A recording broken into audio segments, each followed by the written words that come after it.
This is Dead Horse Point State Park, located in San Juan County, Utah, about 35 minutes from downtown Moab. What a strange name, right? Well, legend says cowboys in the 19th century used the mesa as a natural corral.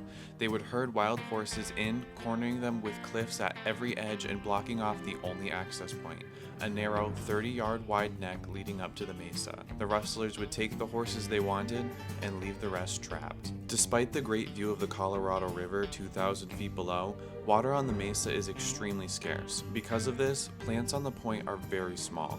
A tree only 15 feet tall may actually be hundreds of years old. Animals here are mostly nocturnal to avoid the extreme heat of the day and typically get their water from the food that they eat. The layers of sandstone that form the point range from 190 million years old at the top to nearly 300 million years old at the bottom.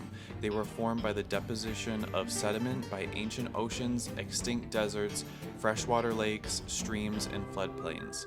Over time, a combination of erosion and tectonic action formed these into canyons. This area is also part of what's known as the Paradox Basin, whose layers contain natural resources such as petroleum, uranium, copper, and potash.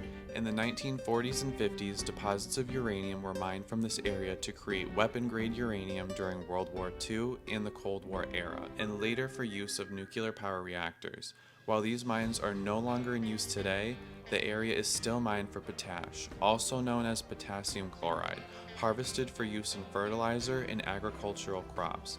You can see the potash evaporate ponds in the distance to the east of the park. The park opened to the public in 1959 and contains hiking and biking trails, campsites, rentable yurts, picnic areas, and countless scenic overlooks.